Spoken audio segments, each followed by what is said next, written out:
السلام عليكم ورحمة الله وبركاته. إن الحمد لله نحمده ونستعينه ونستغفره ونعوذ بالله من شرور أنفسنا ومن سيئات أعمالنا من يهده الله فلا مضل له ومن يضلل فلا هادي له ونشهد أن لا إله إلا الله وحده لا شريك له وأشهد أن محمدا عبده ورسوله. يا أيها الذين آمنوا اتقوا الله حق تقاته ولا تموتن إلا وأنتم مسلمون. يا أيها الناس اتقوا ربكم الذي خلقكم من نفس واحدة وخلق منها زوجها وبث منهما رجالا كثيرا ونساء واتقوا الله الذي تساءلون به والأرحام إن الله كان عليكم رقيبا. يا أيها الذين آمنوا اتقوا الله وقولوا قولا سديدا يصلح لكم أعمالكم ويغفر لكم ذنوبكم ومن يطع الله ورسوله فقد فاز فوزا عظيما. எல்லா புகழும் அகிலங்கள் அனைத்திற்கும் ஏக இறைவனாகிய தூணின்றி வான் படைத்த அல்லாஹ் ஒருவனுக்கே உரித்தானதாகும். அவனது சாந்தியும் சமாதானமும் அவனுடைய இறுதி தூதர் முஹம்மது ரசூலுல்லாஹ் ஸல்லல்லாஹு அலைஹி வஸல்லம் அவர்கள் மீதும் அவர்களை பின்பற்றி வாழ்ந்த சத்திய சஹாபாக்கள், தாபீன்கள், தபா தாபீன்கள், நல்லோர்கள், நாம் நேசிப்பவர்கள், நம்மை நேசிப்பவர்கள் அனைவரின் மீதும் என்றென்றும் நின்றவட்டுமாக. எல்லாம் வல்ல அல்லாஹ்வின் நல்லடியார்களே, அல்லாஹ் ரப்பல் ஆலமீன் குர்ஆனில் சொல்லக்கூடிய நேரத்தில் ஒரு சமூகம் தன்னை மாற்றிக்கொண்டால் அல்லாஹ் என்ன செய்வான் அப்படின்னா அந்த சமூகத்தை மாற்றுவான்.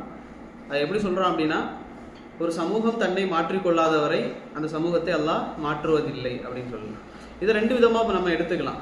ஒன்று, ஒரு சமூகம் தன்னை மாற்றிக்கொண்டால்தான் அந்த சமூகத்தை அல்லாஹ் மாற்றுவான். அல்லது இப்படி எடுத்துக்கலாம், ஒரு சமூகம் சில கெட்ட விஷயங்கள் இருக்கும், அதாவது இப்போது நல்ல சூழல் அல்லாஹ் அமைச்சிருப்பான் சில ஊர்களில்.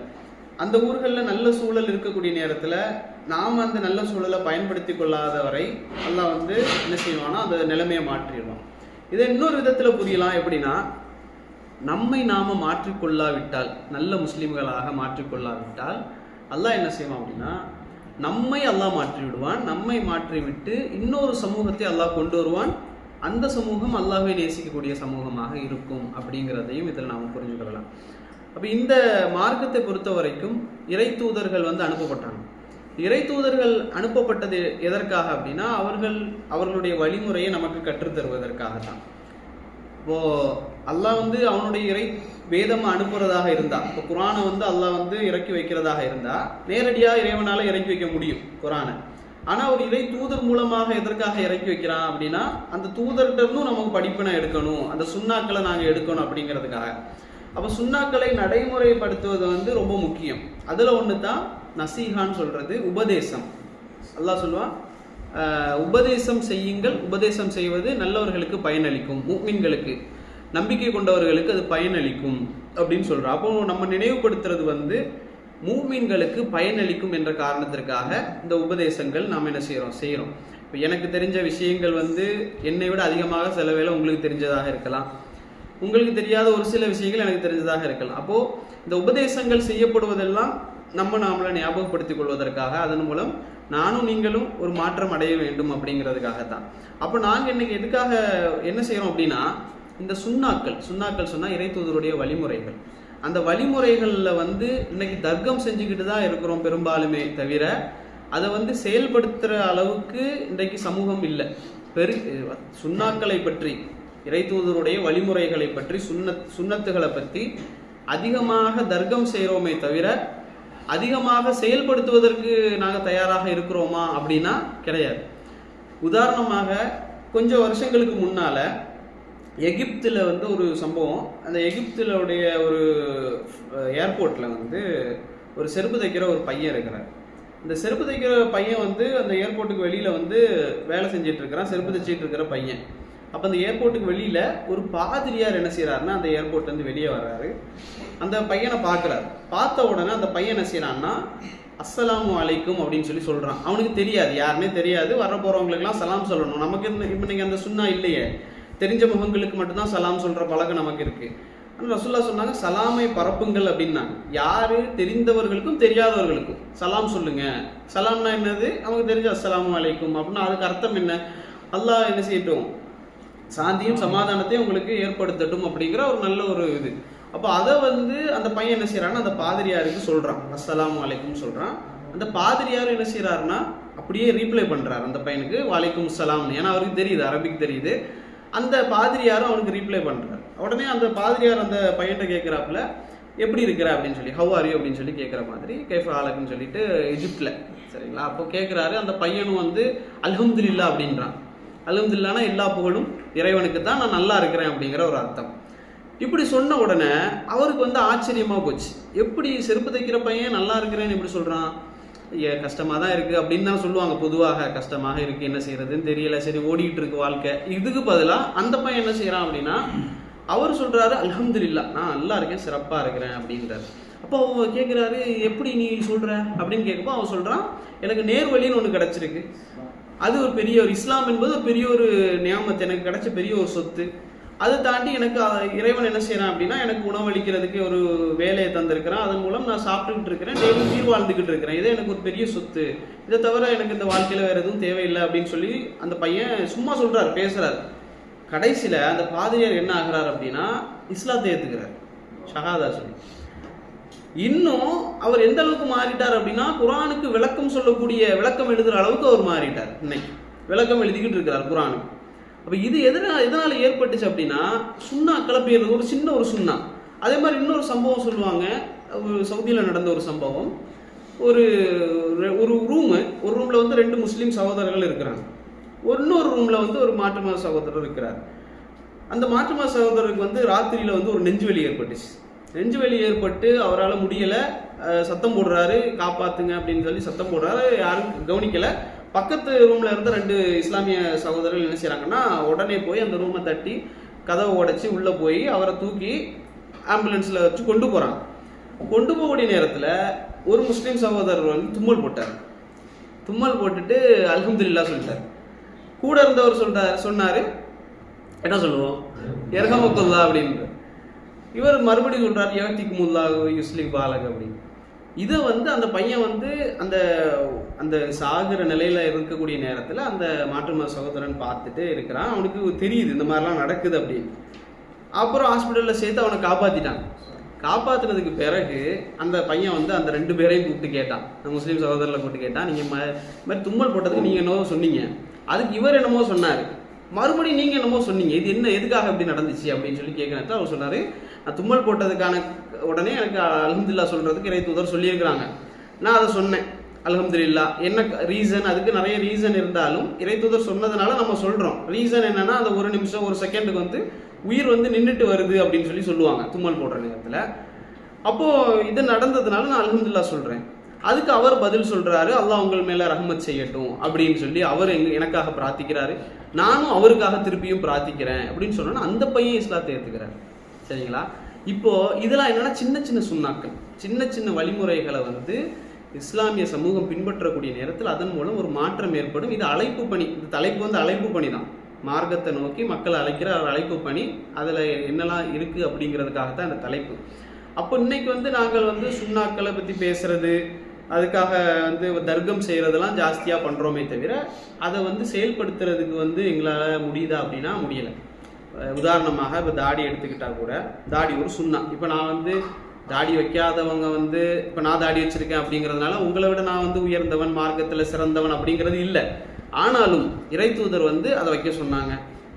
எந்த அளவுக்கு சொன்னாங்க அப்படின்னா, மஜூசிகளுக்கு மாறு செய்யுங்கள், நெருப்பு வணங்கிகளுக்கு மாறு செய்யுங்கள். எப்படி மாறு செய்யுங்க? மீசையை கத்தரிங்க, தாடியை வளர விடுங்க.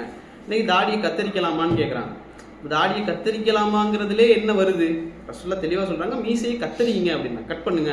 தாடியை கட் பண்ணாதீங்க, வளர விடுங்கன்றாங்க. இப்போ வளர விடுறது தான் சுன்னா. இன்னைக்கு அதில் கூட சமூகம் வந்து வெக்கம், தாடி வைக்கிறதுல ஒரு வெக்கம், இன்னும் பயப்படுறாங்க. தாடி வச்சா நம்மளை வந்து ஏதாச்சும் பிடிச்சிருவாங்களோ, நம்ம முஸ்லீம்ங்கிறத காமிக்கிறதுனாலேயே எங்களை வந்து பிடிச்சிருவாங்களோ, அல்லது எங்களுக்கு வந்து வேலை கிடைக்காம போயிருமோ, வீடு கிடைக்காம போயிருமோ, இப்படி பயப்படுறாங்க. அல்லாஹ் குர்ஆனில் சொல்கிறான், வமன் அஹ்சனு கௌலன் மிம்மன் தஆ இலல்லாஹி வ அமில சாலிஹன் வகால இன்னனி மினல் முஸ்லிமீன். அல்லாஹ் என்ன சொல்கிறான்னா, வமன் அஹ்சனு கௌலன், யார் அழகான பேச்சு பேசுகிறாரு தெரியுமா? அல்லாஹ் சொல்கிறான், யார் அழகான பேச்சு பேசுகிறார் அப்படின்னா, வமன் அஹ்சனு கௌலன் மிம்மன் தஆ இலல்லாஹ், அல்லாஹ்வின் பக்கம் மக்களை அழைத்து, அமில சாலிஹன், நல்ல அமல்களை செஞ்சு, ஒக்கால இன்னனி மினல் முஸ்லிமீன், நான் முஸ்லீம்னு சொல்கிறாரே, அவரை விட சிறந்த பேச்சு பேசுகிறவர் யாருமே இல்லை அப்படின்றாங்க. அப்போ இன்னைக்கு வந்து நாங்கள் வந்து ஒரு நார்த் இந்தியாவுக்கு, ஒரு சவுத் இந்தியாவிலேருந்து நார்த் இந்தியாவுக்கு போயிட்டா கூட நம்ம முஸ்லீம்னு சொல்கிறதுக்கு பயப்படுறோம்.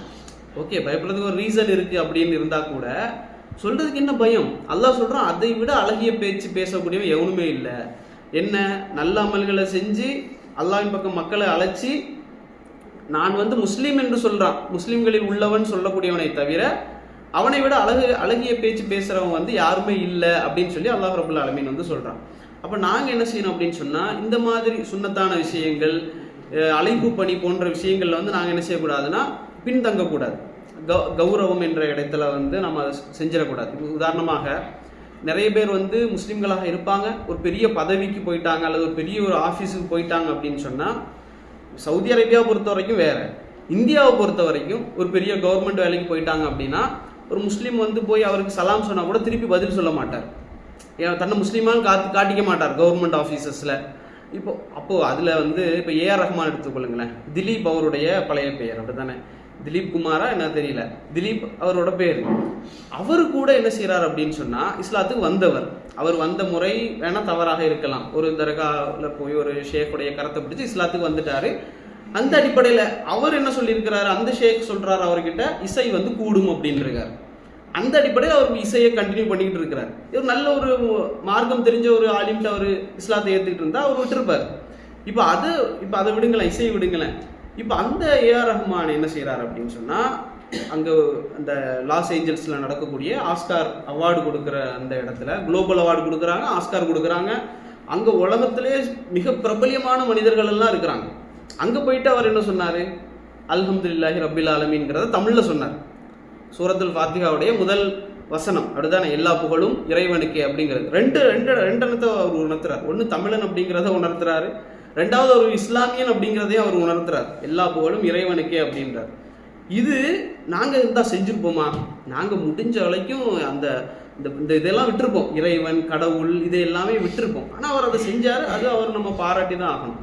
இது அல்லாமல் மற்ற எத்தனையோ நடிகர்கள் இருக்கிறாங்களே, முஸ்லீம் நடிகர்கள் ஏகப்பட்ட பேர் இருக்கிறாங்க. ஆனால் அவர்கள் முஸ்லீம்களாக தங்களை காட்டிக்கிறாங்களான்னு பார்த்தா நிறைய பேர் பேரை கூட மாற்றி வச்சுக்கிட்டு இருக்கிறாங்க. காரணம், அந்த துறையில் அவங்க வளரணும் அப்படிங்கிறதுக்காக.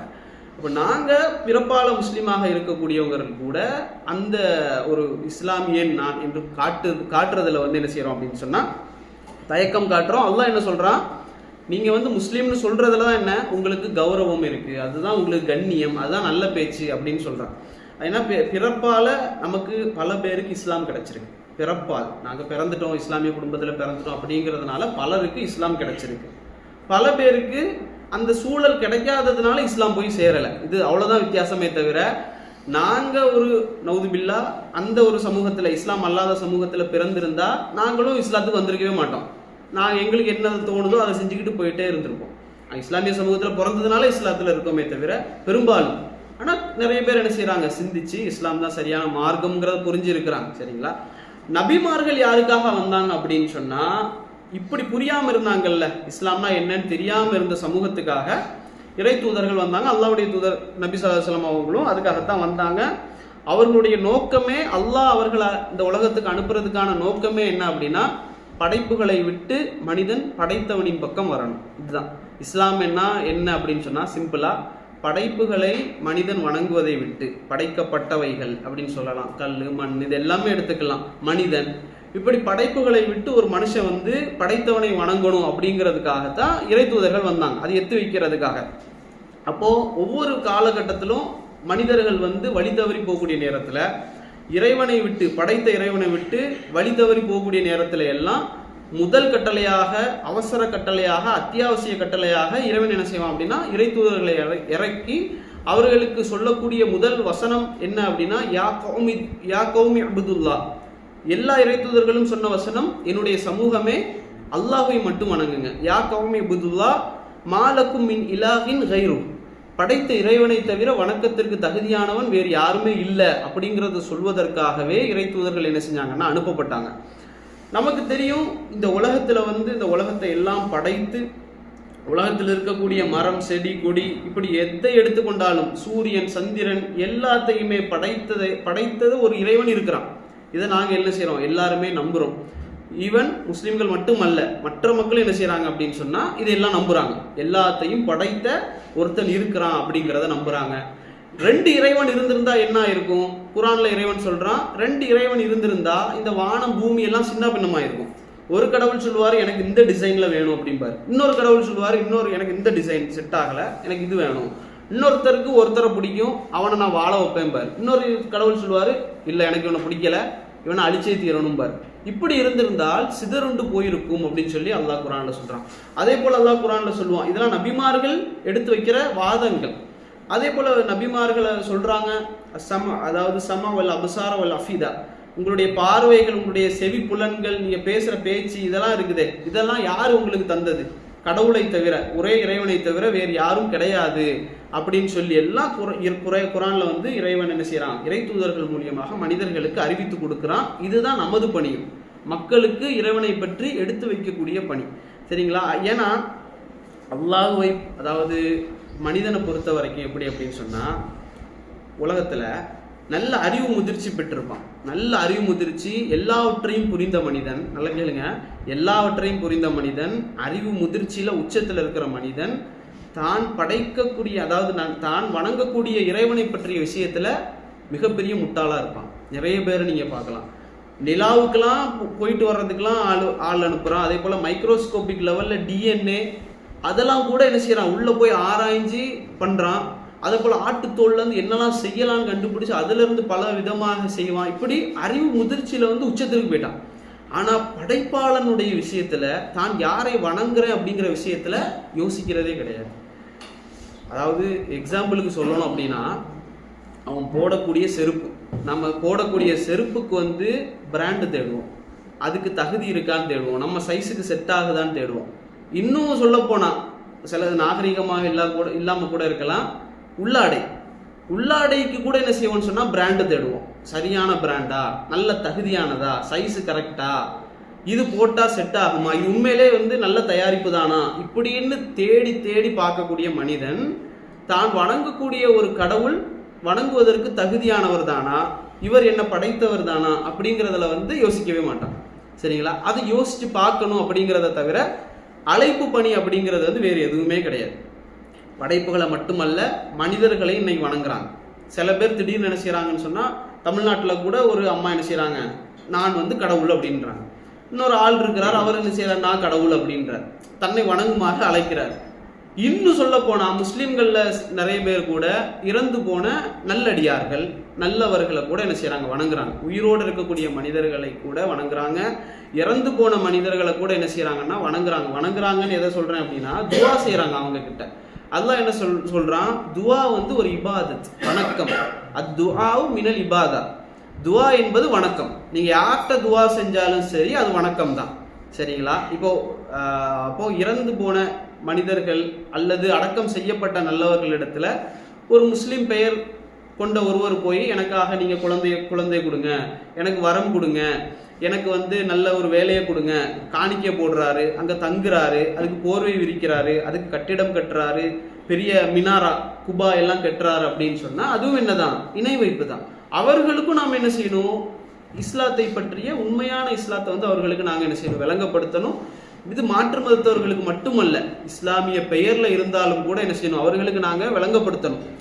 இந்த அழைப்பு பணி மட்டும் இல்லை அப்படின்னு சொன்னா நபிமார்கள் இந்த உலகத்துக்கு வந்திருக்க வேண்டிய அவசியமே கிடையாது. நபிமார்கள் வந்தாங்க, ஒவ்வொரு நபியும் ரொம்ப கஷ்டப்பட்டாங்க, நாடு நாடாக நாடொடிகளாக திரிஞ்சாங்க. அல்லாஹ்வுடைய தூதர் ஸல்லல்லாஹு அலைஹி வஸல்லம் அவர் எப்படியெல்லாம் வாழ்ந்திருக்க வேண்டிய ஆளு, குறைஷி குலத்துல பிறக்கிறாரு, உயர்ந்த குலத்துல பிறக்கிறாரு. அவரை ஊரை விட்டு விரட்டுறாங்க, கல்லால் அடிச்சு விரட்டுறாங்க. இது என்ன காரணம்? அவருக்கு மேல ஏதாச்சும் குரோதம் இருந்துச்சா, அவருக்கு ஊர்ல ஏதாச்சும் பிரச்சனை இருந்துச்சா, சண்டை இருந்துச்சா, ஊர் சண்டையா, அதாவது வேற ஏதாவது பிரச்சனை இந்த மாதிரி ஏதாச்சும் இருந்துச்சா, அல்லது அவருக்கு ஆசை இருந்துச்சா, பெண் ஆசை, பொன்னாசை, பதவி ஆசை, இது எதுவுமே அந்த இறை தூதருக்கு இருந்ததில்லை. ஆனா அவரை ஊரை விட்டு விரட்டுறாங்க. அவர்கிட்ட போய் கேட்குறாங்க, இறை தூதர் ஸல்லல்லாஹு அலைஹி வஸல்லம் போய் கேட்குறாங்க, உங்களுக்கு அழகான பெண் வேணுமா, நாங்க மனம் முடிச்சு தரோம், தயாரா இருக்கிறோம், பிரச்சனையே கிடையாது. பதவி வேணுமா, எங்களே சிறந்தவர் நீ தான். ஏன்னா உங்களுக்கு தெரியும், இன்னைக்கு ஹஜ்ருல் அஸ்வத்னு சொல்லி காபத்துள்ளால ஒரு கல்லை கொண்டு வச்சிருக்கிறாங்கல்ல, இது இல்லை ஆக்சுவலாக, அது பெருசாக இருந்தது உடச்சி ஷியாக்கள் கொண்டு போய் அதில் ஒரு 4-5 துண்டு மட்டும்தான் அதில் ஒட்டி வச்சிருக்கிறாங்க காபத்துள்ளால. ஆனால் முன்னால் அது பெரிய கல்லாக இருந்துச்சு. அந்த கல்லை வந்து காபத்துல்லாவை வந்து புனரமைப்பு செஞ்சாங்க. செய்யக்கூடிய நேரத்தில் காஃபிர்கள் தான் செய்கிறாங்க, சிலை வணங்கிகள் செய்கிறாங்க காபத்துல்லாவை கட்டக்கூடிய நேரத்தில். அப்போது அந்த ஹஜ்ரல் அஸ்வத் வந்து தரையில் இருக்குது, அது ஒரு துணியில் வச்சிருக்கிறாங்க. அதை யார் எடுத்து காபத்துல்லாவில் வைக்கிறதுன்னு சொல்லி ஒரு பிரச்சனை போயிட்டு இருக்கு. நான் வைக்கிறேன், நீ வைக்கிற, இந்த குலத்து தலைவர் வைக்கிறதா, அந்த குலத்து தலைவர் வைக்கிறதான்னு பிரச்சனை போயிட்டு இருக்கிற நேரத்தில் அவங்க ஒரு முடிவு எடுத்தாங்க, இந்த பள்ளிவாசலுக்குள்ள முதல்ல யார் நுழைகிறாரோ அவருக்கு நம்ம அந்த பொறுப்பை கொடுத்துடலாம் அப்படின்னு சொல்லி. பார்த்தா இறை தூதர் நபி அவங்க வர்றாங்க ஸல்லல்லாஹு அலைஹி வஸல்லம். அப்போ அந்த ஒட்டுமொத்த சமூகமும் அங்கீகரிச்சிருந்தது, நீங்கள் எடுத்து வைங்க பிரச்சனை இல்லை அப்படின்னு சொல்லி. ஏன்னா அவருக்கு அதாவது புகழ் இருந்துச்சு நபிக்கு, அல் அமீன் அசாதிக்குன்னு சொல்லுவாங்க, நம்பிக்கைக்குரியவர், உண்மையாளர் அப்படிங்கிற பட்டம் எல்லாம் அவருக்கு கொடுக்கப்பட்டிருந்துச்சு. அப்போ அந்த நபி வந்து வைக்கலாம் அப்படின்னு சொல்லக்கூடிய நேரத்தில் நபி அவங்க என்ன செஞ்சாங்கன்னா, 4 தலைவர்களையும் கூப்பிட்டு 4 ஓரத்தையும் நீங்கள் பிடிங்க, துணியில் 4 ஓரத்தையும் நீங்கள் பிடிச்சி 4 பேரும் தூக்குங்க, 4 பேர் தூக்கித்தாங்க நான் வைக்கிறேன் அப்படின்னாங்க. எல்லாருடைய மனசுக்கு ஏற்றார் போல அல்லாஹ்வுடைய தூதர் அங்கே என்ன செஞ்சாங்கன்னா நடந்து கொண்டாங்க. இப்போ அந்த இது எதுக்காக சொல்கிறேன் அப்படின்னு சொன்னால், அந்த ஒட்டுமொத்த ஊர் மக்களும் அவருக்கு அந்த பதவியை கொடுக்கறதுக்கு தயார், அதில் எந்த தயக்கமும் கிடையாது. அதனால் பெண் வேணுமா கொடுக்க தயார், பதவி வேணுமா கொடுக்க தயார், பணம் வேணுமா எங்களுடைய எல்லா சொத்துக்களையும் எடுத்து உங்களுக்கு தர்றோம், உங்களுக்கு தேவையானதை வச்சுக்கொள்ளுங்க, மீதம் இருந்தால் தாங்க, இல்லைன்னா தர வேண்டாம், நீங்கள் வச்சுக்கொள்ளுங்க அப்படின்னு கூட சொன்னாங்க. இப்போ இறை தூதர் ஸல்லல்லாஹு அலைஹி வஸல்லம் அவர்கள் இது எதையுமே எனக்கு தேவையில்லை, சூரியனை ஒரு கையில் தந்தாலும் சந்திரனை ஒரு கையில் தந்தாலும் நான் இந்த கொள்கையை விட மாட்டேன் அப்படின்னாங்க. அப்போ அந்த மக்கத்து காஃபிர்கள் பயந்தது எதை அப்படின்னா, ஒரே ஒரு இறைவனை வணங்கணும் அப்படிங்கிறது தான் பயந்தாங்க. அதை மட்டும் இல்லை, அதையும் தாண்டி நல்லொழுக்கத்தை இஸ்லாம் நிறைய பேசும். வட்டி கூடாது அப்படின்னு பேசும், மது கூடாதுன்னு பேசும், இதெல்லாம் செய்யக்கூடாது, மது குடிக்கக்கூடாது, பெண்களை அநியாயமாக என்ன செய்யக்கூடாது, எதுவுமே செய்யக்கூடாது, அதே போல் பெண் குழந்தைகளை கொல்லக்கூடாது, இப்படி நிறைய நல்ல விஷயங்களை பேசுங்கிறத தெரிஞ்சு வச்சுருந்தாங்க அந்த காஃபிர்கள். அதனால தான் என்ன செஞ்சாங்கன்னா, நாங்கள் உனக்கு எல்லாத்தையும் தரோம், இந்த கொள்கையை மட்டும் விட்டுரு அப்படின்றாங்க. ஆனால் இறை தூதர் என்ன செஞ்சாருன்னா, அதைத்தான் நான் செய்வேன் அப்படின்னாரு. இதே காஃபிர்கள் இருக்காங்கல்ல, இப்போ இருந்திருந்தா இந்த மாதிரி தான் முஸ்லீம் சமூகம் அப்படின்னு இருந்திருந்தா அலாலையாக வந்திருப்பாங்க அன்னைக்கு. இன்னைக்கு நம்ம மக்கள் செய்கிறது வட்டியாக தானே பெரிய பிரச்சனையாக செஞ்சுட்டு போகிறேன். முஸ்லீமாக தான் இருப்பார், ஆனால் வட்டி எடுப்பார், முஸ்லீமாக இருப்பார், மது அருந்துவார், இப்படின்னு தெரிஞ்சிருந்தா காஃபிர்கள் அன்னைக்கு அலையலையாக வந்திருப்பாங்க. பிரச்சனை இல்லையாப்பா, நல்லா இருக்கா மாஷா அல்லாஹ் வந்திருப்பான். ஆனால் ரசூலுல்லாஹி ஸல்லல்லாஹு அலைஹி வஸல்லம் அவங்க எதிர்த்தது அதைத்தான் நல்ல பண்புகளை வந்து அவங்க கொண்டு வருவாங்க, ஒரே இறைவனை வணங்க வைப்பாங்க அப்படிங்கிறத வந்து தெரிஞ்சதுனால அவங்க என்ன செஞ்சாங்கன்னா எதிர்த்தாங்க. அப்போ இதில் வந்து இறை தூதர் அவர்கள் விரட்டப்பட்டார்கள். காரணம் என்ன அப்படின்னு சொன்னால் இதற்காகத்தான், இதை ஒரே காரணத்துக்காகத்தான். அவர்கள் அழைப்பு பணி செய்கிறாங்க, மக்களுக்கு மத்தியில் நல்ல விஷயங்களை எடுத்து வைக்கிறாங்கங்கிற ஒரே காரணத்துக்காக தான் விரட்டப்பட்டாங்க. ஆனால் இன்றைக்கு முஸ்லீம் சமூகம் என்ன பேர் அவர்களுக்கு அப்படின்னா பிரியாணி. முஸ்லீம்னு சொன்னால் பிரியாணி நல்லா சாப்பிடுவோம், பரோட்டா நல்லா சாப்பிடுவோம், பகட்டு வாழ்க்கை எங்களுக்கு நல்ல, அதுதான் எங்களுடைய லட்சியமே, பிரியாணி சாப்பிட்றது கொடுக்கறது. இது தவிர முஸ்லீம்களுக்கு ஏதாவது நல்ல பேர் இருக்கா அப்படின்னா கொஞ்சம் அங்கங்கே இருக்குதே தவிர ஒட்டுமொத்த முஸ்லீம்னு பார்வையை எடுத்துக்கிட்டா பிரியாணியை தவிர ஒரு ஒன்றுமே கிடையாது. இதுக்காக நாங்கள் வந்து படைக்கப்பட்டோம், இதுதான் நம்ம நோக்கமா அப்படின்னா பாருங்க, அல்லாஹ் மறுமை நாளில் அவங்க நம்மளை கூட்டு விசாரிக்கக்கூடிய நேரத்தில் இறை தூதர் அவனுக்கு பக்கத்தில் வச்சு அல்லாஹ் ரப்புல் ஆலமீன் நம்மள்கிட்ட விசாரணை செய்யக்கூடிய நேரத்தில் இந்த மார்க்கத்துக்காக நீ என்ன செஞ்ச அப்படின்னு கேட்டால் நாங்கள் எங்கள்கிட்ட என்ன பதில் வரும்? டிப்டாப்பாக ட்ரெஸ்ஸை போட்டு தினமும் நான் ஆஃபீஸ் போய் கஷ்டப்பட்டு உழைச்சி மனைவிக்காக வாழ்ந்தேன், பிள்ளைக்காக வாழ்ந்தேன், இதுதான் நோக்கமா? இப்படி நம்மளால் பதில் சொல்ல முடியுமா? மார்க்கத்துக்காக நாங்கள் எதுவுமே செய்யலை. அப்போ அழைப்பு பணி வந்து ரொம்ப முக்கியமானது. இறை தூதர்கள் அனுப்பப்பட்டதுக்கான காரணம் சொன்னேன் அதுக்காகத்தான். அப்போ நாங்களும் அதில் ஒரு பகுதியாக இருக்கணும் அப்படிங்கிறதுல வந்து நாங்கள் என்ன செய்யணும் அப்படின்னு சொன்னால் முயற்சி செய்யணும். இதில் இந்த கால்நடைகள் இருக்குதுல்ல, கால்நடைகள் கூட நம்மளை விட மேலானது, நாய் கூட மேலானது, பறவை கூட மேலானது, நம்மளை விட. ஈவன் கல், பாறை, மண் இருக்குல்ல, அது கூட நம்மளை விட மேலானது. மார்க்கத்தை பற்றி கவலைப்படுது. அல்லாஹ் ரப்புல் ஆலமீன் சூரத்துல் காஃபில் சொல்லக்கூடிய நேரத்தில் நாய் ஒன்று வருதே, அல்லாஹ் சொல்லுவான், வ கல்புஹும் பாசிதுன் திராஇஹி பில் வஸீத் லபித்தலஅத அலைஹிம் லவல்லைத மின்ஹும் ஃபிராஅ வ லமுலிஅத மின்ஹும் ருபா அப்படின்னு சொல்லுவான். இதில் அல்லாஹ் ரப்புல் ஆலமீன் சொல்லுவான், உங்களுக்கு தெரியும் குகைவாசிகள் வந்து குகைக்கு போனாங்க, மார்க்கத்துக்காக ஊரை விட்டு குகைக்கு போனாங்க. போகக்கூடிய நேரத்தில் அல்லாஹ் குர்ஆனில் சொல்லி காட்டுறான், அந்த நாய் இருக்குது இல்லை, அந்த நாய் அந்த அவர்களுக்கு முன்பாக கால் விரித்து படுத்து கிடந்தது அப்படின்னு. ஏன்னா அவர்களை பாதுகாக்குது அது. அந்த நாய்க்கு தெரியும் இவர்கள் நல்லவர்கள், இவர்களை நாங்கள் பாதுகாக்கணும் அப்படிங்கிறதுக்காக ஒரு நாய் என்ன செய்யுதுன்னா மார்க்கத்துக்காக போராடுது, ஏதாவது ஒன்று செய்யுது. அல்லாஹ் அதை குர்ஆன்லயே சொல்லி காட்டுறான். நாயை பற்றி சொல்லக்கூடிய நேரத்தில் நமக்கு தெரியணும், நாய்னாலே நஜீஸ் அப்படின்னு புரிஞ்சு வச்சிருக்கிறோம். முஸ்லீம் சமூகத்தில் முஸ்லீம்களுக்கு நஜீஸ் வந்து நாய்னா நஜீஸ், முஸ்லீம்களுக்கு நாய்னா பிடிக்காது அப்படின்லாம் கிடையவே கிடையாது. அல்லாஹ்வுடைய தூதருடைய காலத்தில் அல்லாஹ்வுடைய தூதருடைய நண்பர்கள் தோழர்கள் வந்து நாய் வச்சிருந்தாங்க, வேட்டைக்கு வச்சிருந்தாங்க. அல்லாஹ்வுடைய தூதர் சொல்றாங்க, நாயை நீங்க வந்து வளர்க்கலாம், எப்போ வீட்டில் வளர்க்கலாம், பிரச்சனை கிடையாது. எதற்காக? ஒரு ரீசன் இருக்கணும், ஒரு காரணம் இருக்கணும். உங்களுடைய பாதுகாப்புக்காக வளர்க்குறீங்களா, பிரச்சனை கிடையாது. வேட்டைக்காக வளர்க்குறீங்களா, பிரச்சனை இல்லை. உங்களுக்கு ஏதாவது தொல்லை யாராலாவது ஏற்படும் அப்படின்னு இருந்தா நீங்க வளர்க்குறீங்களா, பிரச்சனை கிடையாது. இந்த காரணங்கள் இல்லாமலே யார் நாய் வச்சிருக்கிறாரோ அதுதான் பிரச்சனையே தவிர காரணத்திற்காக ஒருத்தர் நாய் வளர்க்குறதுல எந்த பிரச்சனையும் கிடையாது. அல்லாஹ்வுடைய தூதர் சொல்றாங்க. ஈவன் அது நினைப்பாங்க, நாயை தொட்டுட்டாலே என்னதான் அது 7 வாட்டி கழுவணும், அப்படி கிடையவே கிடையாது. நாயுடைய உடல்ல ஃபிக்ஹ் அடிப்படையில நாயுடைய உடல்ல தண்ணி ஈரமா இருக்கு, அந்த ஈரம் நம்ம மேல பட்டுட்டு அப்படின்னா தான் நம்ம என்ன செய்யணும், எத்தனை வாட்டி கழுவணும்? 7 வாட்டி. ஒரு வாட்டி மண், முதல் வாட்டி மண் அல்லது சோப்பு எதுனாலும் நீங்க என்ன செஞ்சுக்கலாம், கழுவிக்கலாம். 7 வாட்டி தண்ணியால கழுவிட வேண்டியதுதான். அல்லது அதனுடைய நாக்கு எங்களை நக்கிருச்சு அப்படின்னு சொன்னா அதை 7 வாட்டி கழுவணும். இது அல்லாம அது வந்து ட்ரையா இருக்கு, நாய் வந்து எந்த தண்ணீரும் ஈரமும் இல்லாம இருக்கு, எங்களை நக்காம இருக்கு அப்படின்னு சொன்னா அது கழுவ வேண்டிய அவசியமே கிடையாது. அது நஜீஸ் கிடையாது. அது சாப்பிட்றது தான் ஹராம். எங்களுக்கு நாய்க்கறி சாப்பிட்றது தான் எங்களுக்கு தடையே தவிர காரணம் என்ன, சயின்டிஃபிக்கலா நிறைய இருக்கு. எப்படி பன்றிக்கறி நமக்கு சாப்பிடக்கூடாது அப்படின்னு, பன்றி கறி ஹராம் அப்படிங்கிறதுனால பன்றியை கண்டாலே வெறுக்கணும், கொல்லணும் அப்படிங்கிற ஒரு இது இருக்கக்கூடாது முஸ்லீம்களுக்கு. அந்த கறி சாப்பிட்றது எங்களுக்கு ஹராம், அவ்வளவுதான். நாய் கறி சாப்பிட்றது எங்களுக்கு ஹராம். அது நக்கிச்சுன்னா இந்த மாதிரி கழுவுங்க, அதுல ஈரமா இருந்துச்சுன்னா இந்த மாதிரி செய்யுங்க. இதை தவிர நாயை கண்டாலே வெறுப்பு, நாயினாலே நாயில வெறுப்பா ஹராம் அப்படின்னு சொல்லக்கூடிய அளவுக்கு இஸ்லாம் எங்கேயுமே எங்களுக்கு வலியுறுத்தலை. அப்போ நாங்கள் என்ன செய்யணும் முடிச்சோன்னா, நாய் கூட என்ன செய்யுது, நான் எதுக்காக சொன்னேன்னா நாய் கூட மார்க்கத்துக்காக ஏதாவது ஒன்று செய்யுது. அதே போல சுலைமான் நபி இடத்துல ஒரு பறவை இருந்துச்சு, ஹுதுஹுதுன்னு சொல்லி ஒரு பறவை. அப்படித்தானே? என்ன தெரியுமா அந்த ஹுதுஹுது பறவைய? சிட்டுக்குருவி மாதிரி இருக்கும், தலையில கொண்டெல்லாம் இருக்கும், ஹூப்புன்னு சொல்லுவாங்க இங்கிலீஷ்ல அடிச்சு பார்த்தா. அப்ப இந்த பறவை என்ன செய்யுது அப்படின்னு சொன்னா, அந்த ஹுதுஹுது பறவை போயிட்டு வந்து சொல்லுது, சபா நாட்டுக்கு நான் போயிருந்தேன், எனக்கு கன்ஃபார்மான ஒரு செய்தி எனக்கு கிடைச்சிருக்கு. அங்க ஒரு யார் இருக்கா, ஒரு பெண்மணி இருக்கிறா, அவர் ராணியா இருக்கா, பெண் ஆட்சி செய்யறா, அவள் இடத்துல எல்லாமே இருக்கு. அந்த நாட்டில் அவளுக்கு என்னெல்லாம் தேவையோ எல்லாமே அந்த நாட்டில் அவளுக்கு இருக்கு. இன்னும் அவளுக்கு மகத்தான ஒரு அரியாசனம் இருக்கு, ஒரு இதையும் வச்சிருக்கிறா, ஒரு சேர், பெரிய சேர் ஒன்று அரியாசனத்தையும் அவள் வச்சிருக்கிறா அப்படின்னு சொல்லி அதை சொல்லிட்டு தொடர்ந்து சொல்லுது அந்த பறவை சுலைமான் நபி இடத்துல. ஆனா அவளும் அவளுடைய கூட்டத்தாரும் அல்லாஹுவை தவிர சூரியனுக்கு சஜிதா செய்யறதை நான் பார்த்தேன் அப்படின்னு சொல்லுது.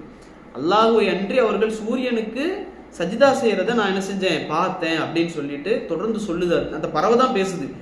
அவர்களுக்கு ஷைத்தான் என்ன செஞ்சுட்டான்னா இதை அழகாக்கி காட்டிட்டான்.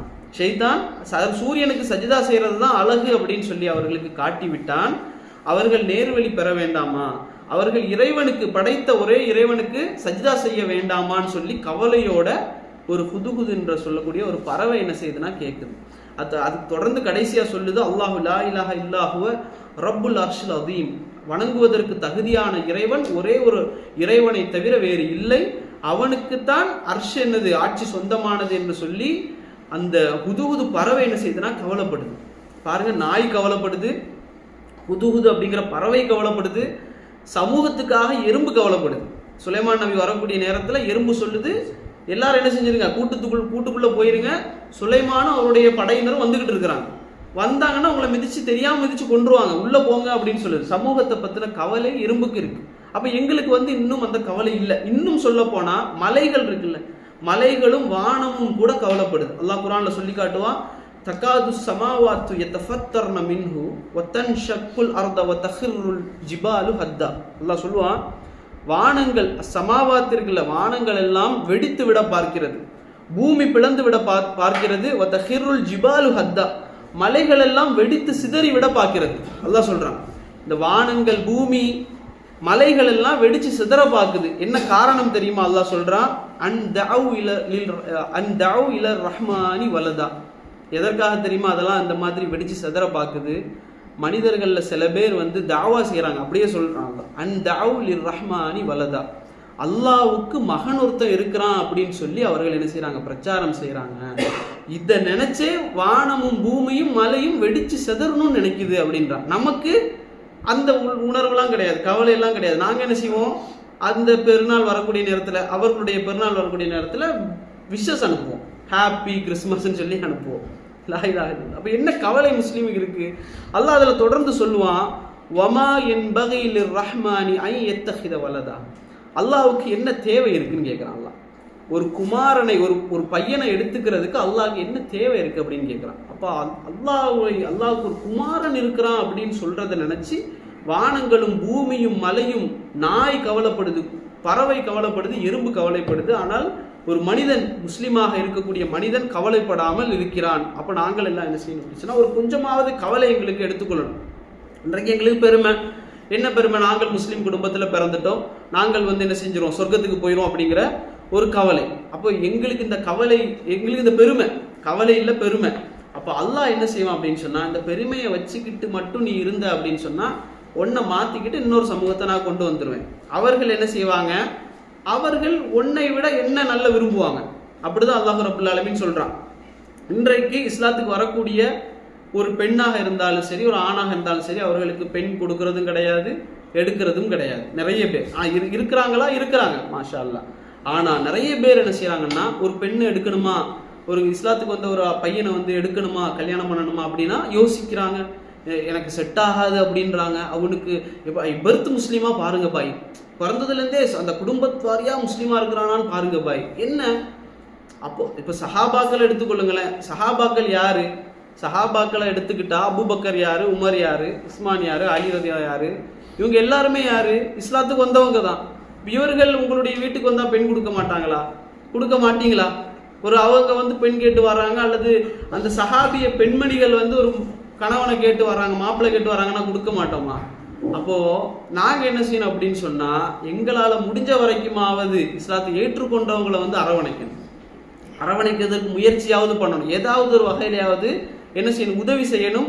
அப்போ இது வந்து எங்கள்கிட்ட என்ன செய்யக்கூடாது, அந்த பெருமை இருக்கக்கூடாது. அல்லாஹ் ரப்பல் ஆலமீன் சொல்லுவான், வயின் தத்தவல்லவ் யஸ்தப்தில கௌமன் கைருக்கும், அல்லாஹ் சொல்லுவான், நீங்கள் வந்து சரியாக இல்லைன்னு வைங்களேன், நீங்கள் இந்த மார்க்கத்தை வந்து சரியான முறையில் பின்பற்றாவிட்டால் அல்லாஹ் என்ன செய்வான் அப்படின்னு சொன்னா, இன்னொரு சமூகத்தை கொண்டு வந்துருவான்.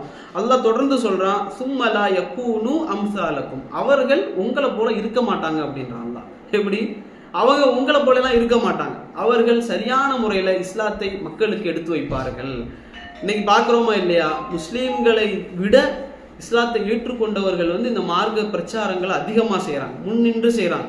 அவர்கள் தங்களுக்கு கிடைச்ச இஸ்லாமிய மார்க்கத்தை பற்றி மக்களுக்கு சொல்கிறாங்க. நாங்கள் வந்து ஏதோ ஒரு சிந்தனையில் இருந்தோம், யோசிச்சுக்கிட்டு இருந்தோம், யார் இறைவன் தெரியல, வாழ்க்கை இப்படி சும்மாவே போயிட்டு இருக்கு, என்ன நோக்கம் தெரியல, படைக்கப்பட்ட நோக்கம் என்ன? ஒரு பாட்டிலுக்கு ஒரு மூடி இருக்கு. ஒருத்தர் சொல்றாரு, ஒரு பாட்டிலுக்கு ஒரு மூடி இருக்கு, அந்த மூடிக்கு ஒரு பர்பஸ் இருக்கு. ஒரு பாட்டிலுடைய மூடிக்கு கூட ஒரு பர்பஸ்னா என்ன? எது? நோக்கம். அந்த பாட்டிலோட மூடிக்கு கூட ஒரு நோக்கம் இருக்கு. ஆனா என்னோட வாழ்க்கைக்கு ஒரு நோக்கம் இல்லைன்னு நான் யோசிச்சு பார்க்குற நேரத்தில் எனக்கு வந்து மார்க்கம் இஸ்லாம் தான் அப்படிங்கிறது எனக்கு தெளிவாகுது அப்படின்னு சொல்லி இஸ்லாத்துக்கு வர்றாரு ஒரு பையன். என்ன நினைக்கிறாரு, ஒரு பாட்டிலுக்கு வந்து ஒரு மூடியை செய்கிறாங்கன்னா அதுக்கு ஒரு நோக்கம் இருக்கு. செருப்புக்கு கீழே கொஞ்சம் இப்படி வீங்கி வருது அப்படின்னா அது வெளியே வராமல் இருக்கிறதுக்காக செய்கிறாங்க. இவ்வளோ அழகா இறைவன் என்ன படைச்சிருக்கிறான், ஆனால் எனக்கு எந்த நோக்கமும் இல்லை, நான் வாழ்ந்துட்டேன் செத்துருவேன், அவ்வளோதான் நான் நோக்கம், இதை தவிர வேற என்ன நோக்கம் இல்லையா அப்படின்னு யோசிக்கிற நேரத்தில் அவர் இஸ்லாத்துக்கு வர்றாரு. அப்போ இது நாங்கள் என்ன செய்யணும் அப்படின்னு சொன்னால், முஸ்லீம் சமூகம் வந்து இதை நினச்சி பார்க்கணும். நாங்கள் பேரளவில் மட்டும் முஸ்லீம்களாக இருக்கிறோமா? அப்துல்லான்னு இருந்துட்டா எங்களுக்கு அல்லாஹ் சொர்க்கத்தை தந்துருவான், அப்துல் ரஹ்மான் இருந்துட்டா சொர்க்கத்தை தந்துருவான் அப்படின்னா, மதீனாவில் இருந்த பெரிய முனாஃபிக்குடைய பெயர் தெரியுமா? மதீனாவில் இருந்த பெரிய முனாஃபிக், அவன் தான் 1ஆம் நம்பர் முனாஃபிக். முனாஃபிக்னு சொன்னா என்ன? நயவஞ்சகன். நயவஞ்சகனுடைய பேர் அப்துல்லா இப்னு உபை. அவங்க வாப்பா பேர் உபை, அவனுடைய பேர் அப்துல்லா தான். இப்போ நானும் அவனும் சொர்க்கத்துக்கு போயிட்டு நான் வந்து சொர்க்கத்தை கேட்குறேன், அவன் என்ன செய்வான்? அடே என்ன மாதிரி தானே நீ இந்த உலகத்தில் வாழ்ந்த. அப்துல்லா இப்னு உபை கேட்பானா இல்லையா? சட்டையை பிடிச்சிட்டு நிற்பான், யாரெல்லாம் அவனுக்கு நீ சொர்க்கத்தை கொடுத்தா எனக்கும் சொர்க்கத்தை தான், அவனு என்ன மாதிரி தானே வாழ்ந்தான். அப்படி அவன் கேட்கக்கூடிய நிலைமைக்கு நாங்கள் என்ன செஞ்சிடக்கூடாது அப்படின்னா, வாழ்ந்து விடக்கூடாது. எப்படியாவது எங்களால் முடிந்த வரைக்கும் இன்ஷா அல்லாஹ் ஒருத்தருக்காவது குறைஞ்சது என்ன செய்யணும், மார்க்க செய்திகளை எடுத்து வைக்கணும். மார்க்க செய்திகள்னா என்ன? இறைவன் யார் அப்படிங்கிறது. ஒரே ஒரு இறைவன் தான் இந்த உலகத்தை படைச்சான், அவனை மட்டும்தான் வணங்கணும். ஏன்னா அவன் தான் வணக்கத்திற்கு தகுதியானவன். நம்ம இறந்ததுக்கு பிறகு ஒரு வாழ்க்கை இருக்கு, அதுதான் நோக்கம். நம்ம இந்த உலகத்துல எப்படி வாழ்ந்தோம் அப்படிங்கிறதா நோக்கம் அப்படிங்கிறது. இறை தூதர் யார் அப்படிங்கிறத சொல்லி கொடுக்கறது. மறுமை நாள்ல இந்த மாதிரி விசாரணை இருக்கு, அந்த விசாரணையில நாங்க என்ன செய்யணும், நல்லவர்களாக வாழணும் இப்படிங்கிறத தவிர வேற எதுவுமே இல்லை. சில பேர் நினைக்கலாம் மதம் மாற்றம் செய்றீங்களா அப்படின்னு. அதாவது அழைப்பு பணின்னு சொன்னாலே மதமாற்றம், முஸ்லிம்களாக ஆகணும்னு அழைக்கிறீங்களா, மதமாற்றம் செய்றீங்களா அப்படின்னு கேட்டா இஸ்லாமிய அடிப்படையில முடியுமா அப்படின்னு கேட்டா முடியவே முடியாது. மதமாற்றம் செய்ய முடியாது, கூடாது. கூடாதுங்கிறது ரெண்டாவது.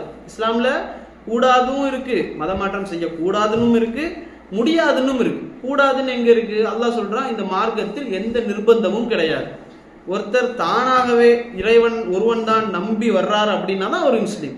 அதை தாண்டி அவர் பேரளவுக்கு வர்றாரு அப்படிங்கன்னா அவர் முஸ்லீமே கிடையாது. ஈவன் அதனாலதான் நம்ம சொன்னோம், ஒருத்தர் தர்காவுக்கு போறாரு, முஸ்லீமா இருக்கிறாரு, அல்லாஹ்வும் எனக்கு குழந்தை தருவான், இந்த இறந்த அடங்கப்பட்ட மனிதரும் எனக்கு குழந்தை தருவான் அப்படின்னு நம்பினா அவர் யாரு தான்? இஸ்லாத்தை விட்டு வெளியே போனவர் தான் நம்ம சொல்லுவோம். அப்போ இஸ்லாத்துக்குள்ள எல்லாரையும் பேரளவுல எடுக்கணும் அப்படிங்கிற தேவை மார்க்கத்துல கிடையவே கிடையாது. இன்னும் அது முடியாதுன்னு அல்லாஹ் சொல்றான். அல்லாஹ் குர்ஆன்ல சூரா யூனுஸ்ல 100வது வசனத்துல சொல்றான், வமா கான லி நஃப்ஸின், எந்த ஒரு ஆத்மாவும் என்ன செய்ய முடியாதுன்னா நம்பிக்கை கொள்ள முடியாது, அன் துக்மின இல்லா பிஹிதின் இல்லா, அல்லாஹ் நாடாதவரை, அல்லாஹ் நாடினாலே தவிர எந்த ஒரு ஆத்மாவும் எந்த ஒரு மனிதனும் நம்பிக்கை கொள்ள முடியாது அப்படின்னு சொல்றாங்க. அப்போ யாரையும் நம்மளால மதமாற்றம் செய்யவும் முடியாது, மதமாற்றம் செய்யவும் கூடாது. அப்ப நாங்க ஏன் இந்த பிரச்சாரங்களை செய்யறோம்? நாங்க ஏன் அல்லாஹ் பற்றி சொல்றோம், இறைவனை பத்தி சொல்றோம் அப்படின்னா ரெண்டு ஹிதாயத் இருக்கு. ஹிதாயத்து தௌஃபீக்னு சொல்லுவாங்க, ஹிதாயத்துல் இர்ஷாதுன்னு சொல்லுவாங்க. நாம செய்யறது ஹிதாயத்துல் இர்ஷாத். இர்ஷாத்னா என்னன்னா, ஒருத்தர் நமக்கு வழி கேட்டு வராரு, இந்த வழியில எப்படி போறது அப்படின்னு கேட்டு வராரு, அவருக்கு ஒரு வழியை காட்டுவோமே, இப்படி போங்க பாய் அப்படின்னு சொல்லி, இதுதான் இர்ஷாத். நாங்க என்ன செய்வோம் அப்படின்னு சொன்னா, உங்களுக்கு நல்ல வாழ்க்கை கிடைக்கணுமா, உங்களுக்கு நல்ல மன நிம்மதி கிடைக்கணுமா, ஒரே இறைவனை தெரிஞ்சுக்கொள்ளணுமா, இதுக்கெல்லாம் என்ன, இந்த வழியில போங்க, இந்த வழியை கடைபிடிங்கன்னு சொல்லி சொல்லுவோமே தவிர தௌஃபீக் யார் தான் கொடுக்கணும்? ஹிதாயத்து தௌஃபீக் அப்படிங்கிறது அல்லாஹ் தான் கொடுக்கணும். ஹிதாயத்து தௌஃபீக் நம்ம கையில கிடையவே கிடையாது. நம்ம ஒன்லி வழிகாட்டுவோம், இதுதான் நல்லது பாய், பெருமனா செய்யுங்க அப்படின்னு சொல்லுவோமே தவிர அவரை கையை பிடிச்சி இழுத்து இந்த வழியில தான் போகணும்னு சொல்லி கூட்டிட்டு போக மாட்டோம். அதுவும் என்ன செய்யக்கூடாது, கூடாது, முடியாதுன்னு சொல்லி அல்லாஹ் ரப்புல் ஆலமீன் சொல்றான். அப்ப இறைவன் அடுத்ததாக எப்படி அழைப்பது அப்படின்னு சொல்லக்கூடிய நேரத்தில் இறைவன் சொல்றான், உதுஉ இலா சபீலி ரப்பிக்க, அல்லாஹ்வின் பக்கம் மக்களை அழையுங்கள், பில் ஹிக்மத்தி, ஹிக்மத்துன்னு சொன்னா அறிவு ஞானத்தோடு நல்ல விவேகத்தோடு மக்களை அழையுங்கள், வல் மௌஇதத்தி, மௌஇதத்தில் ஹசனத்தின்னு சொல்றான். அறிவுரை மட்டுமல்ல, அழகான அறிவுரை, அழகான அறிவுரை கொண்டு அவர்களை நீங்கள் அழையுங்கள், வஜாதிலுஹும் பில்லத்தி ஹிய அஹ்சன் அப்படின்னு சொல்றான். அதே போல அல்லாஹ் ரப்புல் ஆலமீன் 41 அத்தியாயத்துல 33 வசனத்துல சொல்றான். நான் முன்னாடி சொன்ன அதே வசனம் தான், வமன் அஹ்சனு கௌலன் மிம்மன் தஆ இலல்லாஹி வ அமில சாலிஹன் வகால இன்னனி மினல் முஸ்லிமீன். யார் நல்ல பேச்சு பேசுறவர் அப்படின்னு சொன்னா, அழகிய சொல்லால் அழகியவர் யார் அப்படின்னு சொன்னா, வமன் அஹ்சனு கௌலன் மிம்மன் தஆ இலல்லாஹ், யார் அல்லாஹ்வின் பக்கம் மக்களை அழைத்து நல்ல அமல்களை செய்து நான் முஸ்லீம் என்று சொல்றானோ அவனை விட சொல்லால் அழகியவர் யாரும் இல்லை அப்படின்னு சொல்றான். அதே போல நீங்க கேட்கிற எப்பவுமே தெரிஞ்ச வசனம் தான் வல் அஸ்ர் அப்படிங்கிற அந்த சூரா. வல் அஸ்ர் இன்னல் இன்சான லஃபி ஹுஸ்ர் இல்லல்லதீன ஆமனு வஅமிலு ஸாலிஹாத்தி வதவாஸவ் பில் ஹக்கி வதவாஸவ் பிஸ் ஸப்ர். இதுல நாங்க எப்பவும் ஓதுறோம், ஆனா அர்த்தம் தெரியாது எங்களுக்கு. வல் அஸ்ர், அல்லாஹ் என்ன செய்யறான், காலத்தின் மீது சத்தியம் இடுறான். சில விஷயங்கள் அல்லாஹ் சத்தியம் இடுவான், எதுக்குன்னா உறுதியாக சொல்றது. அல்லாஹ் அதுல உறுதியா சொல்றான், காலத்தின் மீது சத்தியமாக மனிதன் நஷ்டத்துல தான் இருக்கிறான்.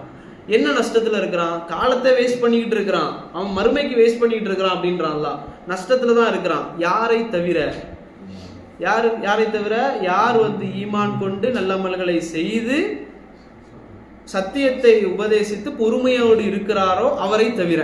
இந்த நாங்க செய்யறோமா, இந்த நாளை நாங்க செய்யறோமான்னு யோசிக்கிறோம்.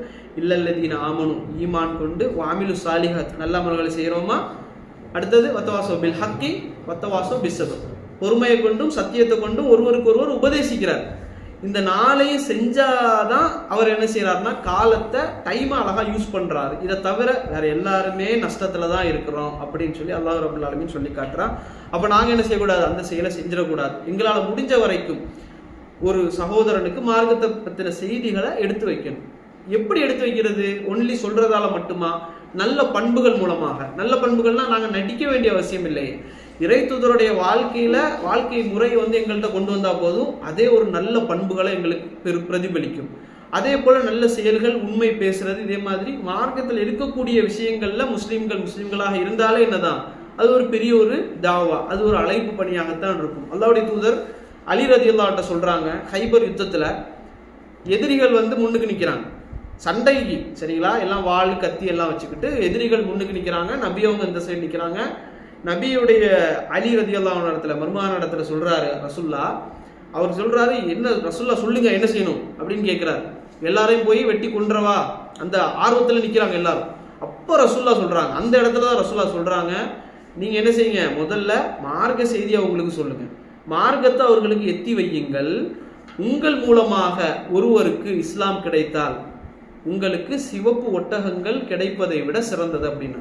சிவப்பு ஒட்டகங்கள்னா அந்த காலத்துல இருந்த மெர்சிடிஸ் பென்ஸ் மாதிரி பெரிய கார், அந்த டிராவல் பண்றது அதுல தானே, நல்ல விலை உயர்ந்த ஒட்டகங்கள், அதெல்லாம் சிவப்பு ஒட்டகங்கள்.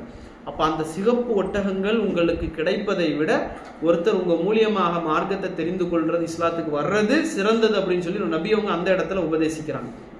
அதே போல ரசூல்லா சொல்றாங்க சஹீஹ் முஸ்லிம்ல 1893 செய்தி, உங்கள் மூலியமா யாராவது ஒரு நல்ல செயலை செய்யறாரு, மார்க்கத்துக்கு இஸ்லாத்துக்கு வர்றாரு, அல்லது ஏதாவது ஒரு நல்ல அமல்களை செய்யறாரு அப்படின்னு சொன்னா அவர் செய்யக்கூடிய விஷயங்களுக்கு அவருக்கு கூலி கிடைக்கும், அதே கூலி உங்களுக்கும் கிடைக்கும், அவருக்கு எந்த குறையும் இல்லாம. அவர் என்ன அமல் செய்யறாரோ அதே கூலி எங்களுக்கும் கிடைக்கும், நாங்க செய்யற மாதிரியே. ஒருத்தர் எங்கள் மூலியமா இஸ்லாத்துக்கு வந்துட்டாரு, அவர் தொழுறாரு, சதக்கா செய்யறாரு, ஏழைகளுக்கு உணவளிக்கிறாரு, நல்ல உண்மை பேசுறாரு அப்படின்னு சொன்னா அவர் செய்யறதுக்கு எல்லாமே எங்களுக்கும் என்ன செய்யணும்னா அந்த நன்மை வந்துகிட்டே இருக்கும், அவருக்கு எந்த குறையும் இல்லாம அப்படின்னு சொல்லி. அதே போல கடைசியாக இறை தூதர் சொன்னாங்க சஹீஹ் புகாரில 3461 செய்தி, என்னிடத்திலிருந்து ஒரு செய்தியை நீங்கள் கேட்டால் உங்களுக்கு தெரிஞ்ச அப்படின்னு சொன்னா அதை பிறருக்கு எத்தி வையுங்கள் அப்படின்னு சொன்னாங்க. அப்ப நமக்கு தெரிஞ்ச எந்த செய்தியாக இருந்தாலும் அதை நாங்கள் என்ன செய்யணும் அப்படின்னு சொன்னா பிறருக்கு எத்தி வைக்கணும்.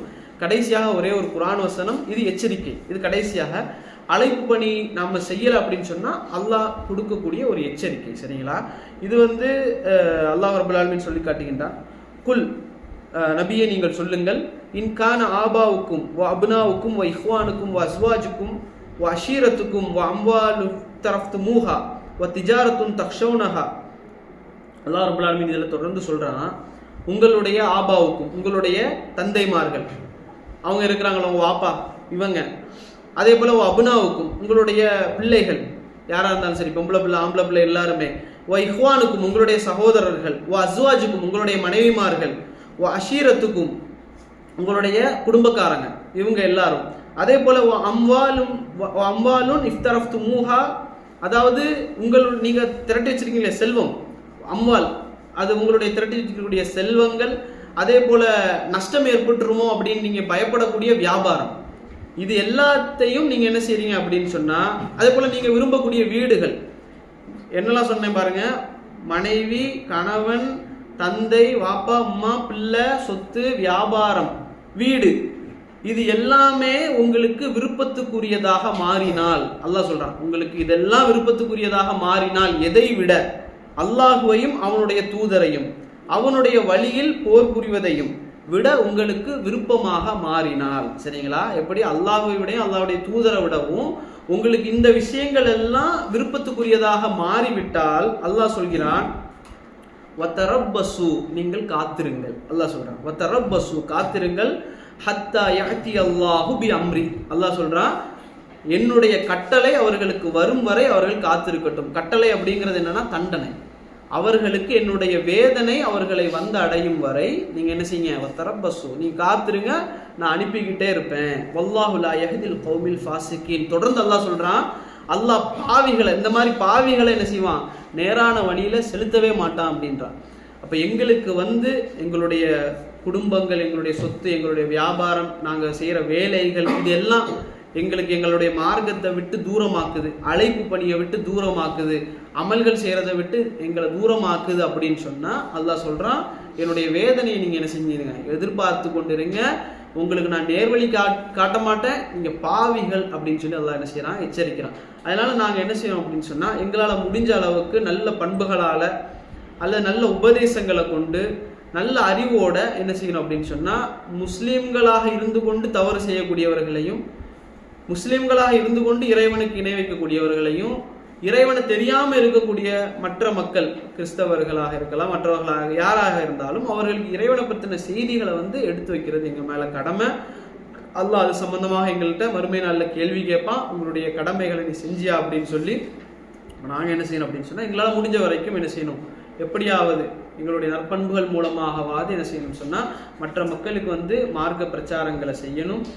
ஈவன் முஸ்லீம்களாக இருந்தால் கூட அவர்கள் என்ன செய்யணும்னு சொன்னால் மார்க்க விஷயங்களுக்கு அழைக்கணும். இப்போ உதாரணமாக இங்கே நடக்கக்கூடிய பயானுக்கு தான் அழைக்கணும்னு நான் சொல்லலை, எங்கே பயான் நடந்தாலுமே சரி அங்கே என்ன செய்யணும், நீங்கள் போகிறீங்கன்னா அவங்கள கூட்டிகிட்டு போகிறதுக்கு என்ன செய்யணும்னா முயற்சி பண்ணணும். இந்த மாதிரி உங்களால் முடிஞ்ச வரைக்கும் என்ன செய்யணும் அப்படின்னு சொன்னால், அல்லாஹ்வுக்காக நீங்கள் என்ன செய்யணும், இறைவனுக்காக, இறை தூதருக்காக நாங்கள் செய்யக்கூடிய நேரத்தில் அல்லாஹ் ரப்புல் ஆலமீன் எங்களுக்கு அவனுடைய அருளை இறக்கி வைப்பான்.